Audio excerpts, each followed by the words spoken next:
either at the RNC convention in Milwaukee next week or perhaps before. So a big week on the trail and also for the next phase of his campaign. Pleased to bring in right now to discuss this and more, Republican Congressman from Tennessee, who's also a member on the House Financial Services Committee. Congressman Andy Ogles, a pleasure to have you. Good to see you. Absolutely. Thank you for having me, Bianca. I want to first address some pretty frightening things that we kind of called this playbook now. But Speaker Johnson is raising a big alarm about having non-citizens voting in American elections. He posted this on X. We know that Joe Biden's open border has let in millions. And Speaker Johnson today put out a statement and also posting that it should alarm every American citizen that the president would announce that he would veto our bill to prevent non-citizens from voting. We have a president who we don't know, what his mental cognitive facilities will be, not just today, but obviously in the future as well. Donald Trump put out a Truth Social in reaction to this as well, talking about how this is, just crooked politicians. What is your stance on how many non-citizens could be voting in this election and how big of a concern it will be that it will actually be addressed, Congressman Ogles?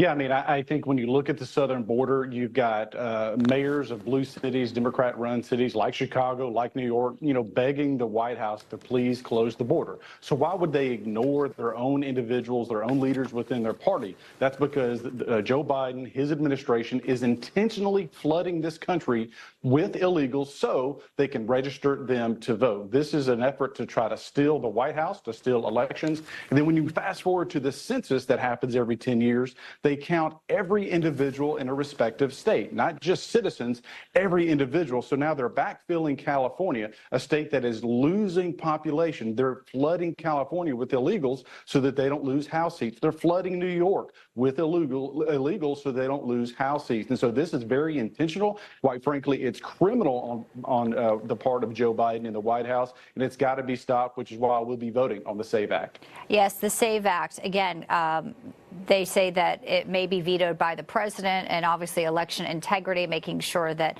it is U.S. citizens voting in federal elections is the name of the game here for sure.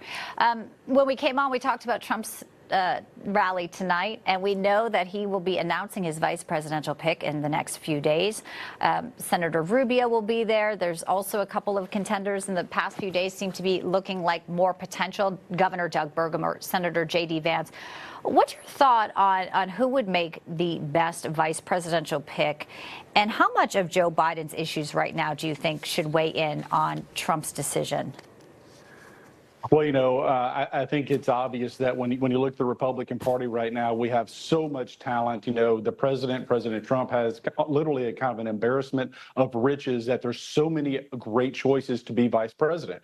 I'm partial to Ben Carson. He's one of the nicest people you'll ever meet. He's incredibly brilliant. But whether it's J.D. Vance or Rubio or Governor Burgum or anyone else on the list, the Republic is going to be better off than they are currently with Joe Biden and, quite frankly, an incompetent Kamala Harris. She was named the border czar, and what happened? The border got flooded. The border became overrun. Fentanyl is, polluting our kids, killing our kids. Our streets, the streets are no longer safe because of crime. Why? Because Kamala Harris is incompetent, and if she happens to be their pick to replace Joe Biden, we're going to beat Joe Biden and we'll beat Kamala Harris. Yeah, you mentioned the crime. 100 people were shot in Chicago over the weekend. That's, of course, the same city hosting the Democratic National Convention in a few weeks. And Mayor Brandon Johnson, the Democrat, tried to compare it to something with Richard Nixon. I mean, clearly there's a big issue there, and we look towards the Democratic National Convention. Do you think it will be Joe Biden on the ticket, or do you think they will try to swap him out?